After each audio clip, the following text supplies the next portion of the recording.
આજકાલ દરેક વ્યક્તિને વાળની સમસ્યા થવા લાગી છે. પછી તે નાની ઉંમરની વ્યક્તિ હોય કે મોટી ઉંમરની વ્યક્તિ હોય, કાં તો વાળ સફેદ થવા લાગ્યા છે, વાળ ખરે છે, વાળમાં શાઇનિંગ કે પછી ચમક નથી અને વાળ સોફ્ટ નથી. તો આ બધા જ પ્રશ્નોનું સોલ્યુશન તમને આજે જુદી જુદી 2 રેમેડીમાં તો મળશે જ, સાથે હું તમારી સાથે એક ત્રીજી એવી બોનસ રેમેડી શેર કરીશ કે જે તમને પરમાનન્ટ ખરતા વાળને અટકાવવામાં મદદરૂપ થશે. તમારી નાની ઉંમરમાં વાળ સફેદ થઈ જતા હોય તો પણ તેમને ઉપયોગી બનશે. તો સૌથી પહેલાં આપણે 2 એવી રેમેડી જોશું કે જે તમને ઇન્સ્ટન્ટ વાળમાં શાઇનિંગ એન્ડ ચમક જોતી હોય તો શું કરવું. તો આપણે પહેલી રેમેડી જોશું. જો તમારી પાસે 30થી 60 મિનિટ જેવો સમય હોય તો તમારે ઉપયોગમાં લેવી, એટલે કે 1 કલાક જેવો સમય હોય તો આ રેમેડીનો તમે ઉપયોગ કરી શકો છો. તો જેમના માટે સૌથી પહેલાં આપણે લેશું 2 ચમચી જેટલું મધ.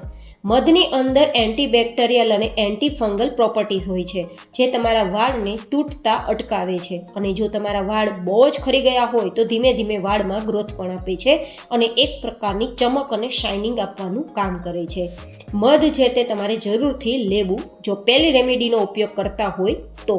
2 ચમચી જેટલા મધના ઉપયોગ પછી આપણે અહીંયા ખૂબ જ હેલ્ધી વિટામિન સીથી ભરપૂર અડધા લીંબુનો રસ, ચમચીથી જોઈએ તો 1 ચમચી જેટલો લીંબુનો રસ લેશું.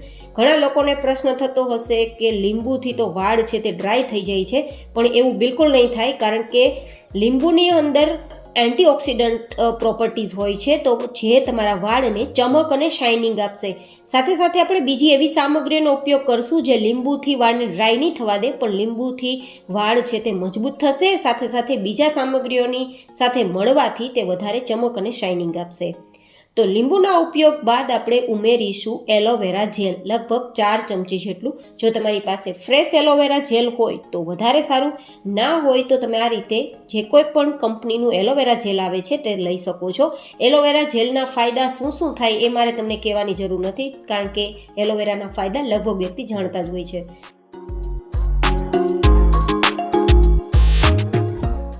સાથે આપણે ઉપયોગમાં લેશું નારિયેળ તેલ. તમે અત્યારે વાળમાં જે કોઈ પણ તેલ ઉપયોગમાં લેતા હોય ને તે લઈ શકો છો. જો બને તો નારિયેળ તેલનો ઉપયોગ કરવો, ના હોય તો જે તેલ ઉપયોગમાં લેતા હોય તે પણ લઈ શકો છો. લગભગ 4 ચમચી જેટલો આપણે તેલનો ઉપયોગ કર્યો છે. આ રીતે તમે સામગ્રીનો ઉપયોગ કરશો ને તો વાળમાં તમારા કુદરતી રીતે ચમક આવશે, શાઇનિંગ આવશે અને વાળને ધોયા બાદ કન્ડિશનર કરવાની પણ જરૂર બિલકુલ નહીં રહે અને વાળ તમારા તૂટતા બચી જશે. હવે આપણે લેશું વિટામિન ઈની 2 કેપ્સ્યુલ. વિટામિન ઈ કેપ્સ્યુલ ના મળે તો તમારે અહીંયા 1 ચમચી જેટલું બદામનું તેલ લેવું, અથવા તે પણ ના મળે તો 1 ચમચી જેટલું નારિયેળનું તેલ આપણે વધારી દેવું. જે 4 ચમચી લીધું ને એની જગ્યાએ 5 ચમચી લેવાનું.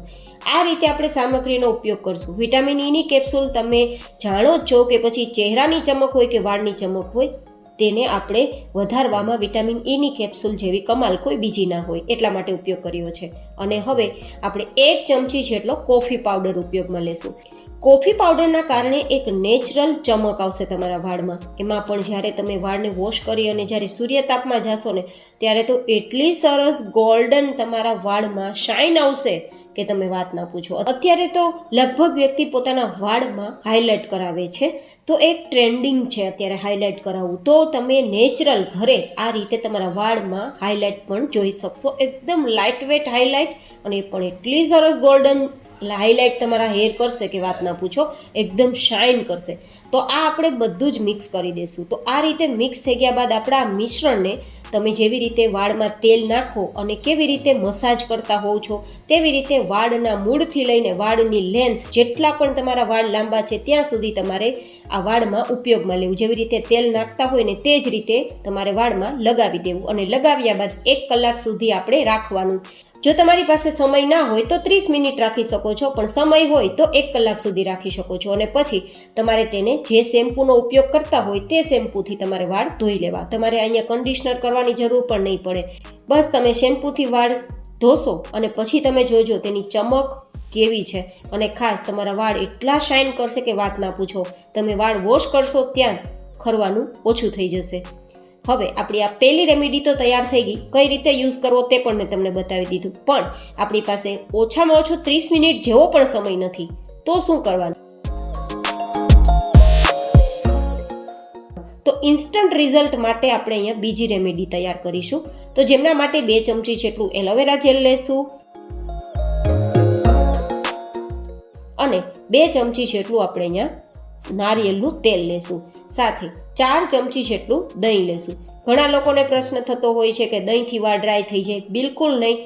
દહીં છે તેની અંદર પણ મોઇશ્ચર હોય છે, કારણ કે દહીં છે તે દૂધમાંથી તૈયાર થયું હોય છે. તમે બધા જ જાણો છો કે દહીંને તમે જેવું હાથમાં લેશો કે તમારા હાથ થોડા ચીકણા ચીકણા થઈ જશે. તેનું કારણ છે તેમાં મોઇશ્ચર હોય છે, મલાઈના કારણે, કારણ કે દૂધના અંદર મલાઈ હોય છે. એ જ દૂધથી દહીં તૈયાર થયું હોય છે, તો નેચરલ મલાઈ સાથે આપણું દહીં તૈયાર થયું હોય, જે આપણા વાળની અંદર જે ખોડો થઈ ગયો હોય અથવા ખંજવાળ આવતી હોય તેને દૂર કરે છે અને નેચરલ કન્ડિશનર કરવાનું કામ કરે છે, જેથી તમારા વાળ એકદમ શાઇન કરશે. હવે આપણે અહીંયા જેવડા વાળ હોય અને જેટલી સાઇઝમાં આપણે વાળ પ્રમાણે શેમ્પૂનો ઉપયોગ કરતા હોય તેટલું શેમ્પૂ યુઝ કરવાનું. મીડિયમ વાળ હોય તો તમારે 2 થી 3 ચમચી જેટલું શેમ્પૂ યુઝ કરવું જ પડે. જો વધારે લાંબા હોય તો વધારે શેમ્પૂ યુઝ કરવાનું. શેમ્પૂ યુઝ કર્યા બાદ આ રીતે મિક્સ કરી દેવાનું. અહીંયા તમે જે ઉપયોગમાં લેતા હોય તે શેમ્પૂ ઉપયોગમાં લઈ શકો છો. ક્લિનિક પ્લસ મેં તો અત્યારે તમને બતાવવા માટે લીધું છે. તમે ડવ યુઝ કરતા હોય કે કોઈ પણ બીજી કંપનીનું યુઝ કરતા હોય કે આયુર્વેદિક યુઝ કરતા હોય, કોઈ પણ શેમ્પૂ આમાં ઉમેરી શકો છો અને પછી તમારે આ જ તૈયાર કરેલ રેમેડીથી વાળને વોશ કરી લેવાના, વાળને ધોઈ લેવાના. હવે તમારે બીજું કંઈ આમાં ઉમેરવાનું નથી, શેમ્પૂ કે કંઈ પણ નહીં. આનાથી જ તમારે વાળને ધોવાના અને ધોયા બાદ તમારે કન્ડિશનર કરવાની જરૂર નથી. તમારા વાળ કુદરતી રીતે કન્ડિશનર થઈ જશે અને એકદમ ચમક સાથે, શાઇનિંગ સાથે તમારા વાળ એકદમ રેડી થશે. તો આ બંને પ્રકારની રેમેડી તમને ઉપયોગી બને તેવી છે. બંનેમાંથી કોઈ પણ એક રેમેડીને તમે ઉપયોગમાં લેજો. જ્યારે તમારા વાળમાં તેલ ના હોય ત્યારે તમારે ઉપયોગમાં લેવી, જેથી તમને સામે ફાયદા દેખાશે. હવે હું તમને એક એવી બોનસ મેથડ બતાવું છું જે તમારી વાળની લેન્થને વધારશે, શાઇન એન્ડ ચમક તો આપશે જ, પણ સાથે સાથે તમારા ખરતા વાળ અટકાવશે, સફેદ થતા વાળ અટકાવશે. તો તેમના માટે તમે આ નેચરલ કુદરતી રીતે ઘરે તેલ તૈયાર કરી શકો છો. આ તેલ ઘરે કઈ રીતે તૈયાર કરવું, કઈ રીતે ઉપયોગ કરવો અને કેટલે સુધી વાળમાં તેલ લગાવવું તે બધી જ ડિટેલ સાથેની વિડીયો તમને ઉપર આઈ બટનમાં મેં લિંક આપી છે, ત્યાંથી તમે ક્લિક કરીને જોઈ શકશો. મેં ડિમ્પલ ડિસીઝમાં આ વિડીયો શેર કરેલો છે. મારા ખુદના એક્સપિરિયન્સ સાથે હું તમને આ બતાવી રહી છું કે આ તેલના ખૂબ જ ફાયદા છે. માત્ર થોડા દિવસોમાં આ તેલ ઉપયોગ કરવાથી તમારા વાળ ખરતા બંધ થઈ જશે, જડમૂળથી તમારા વાળ સફેદ થતા અટકી જશે અને તમારા વાળમાં જે ચમક આવવી જોઈએ, શાઇનિંગ આવવી જોઈએ તે અદ્ભુત રીતે આવશે અને વાળને નિખારશે. તો જરૂર ટ્રાય કરજો. મારા વાળમાં જે ચમક તમે જોઈ રહ્યા છો, મારા વાળની જે શાઇનિંગ જોઈ રહ્યા છો, આ બધી જ શાઇનિંગ પહેલાં નહોતી, પણ આ તેલના ઉપયોગથી ને આગળ બતાવેલી 2 રેમેડીના ઉપયોગથી આ શાઇનિંગ મારે આજે વાળમાં છે. તો તમને મેં મારો ખુદનો એક્સપિરિયન્સ શેર કરેલો છે અને જો તમને આનાથી ફાયદો થયો હોય તો કેટલો ફાયદો થયો તે પણ બતાવજો. ફરી મળીશું એક હેલ્ધી એન્ડ ઇન્ટરેસ્ટિંગ વિડીયો સાથે. ત્યાં સુધી stay healthy and stay happy.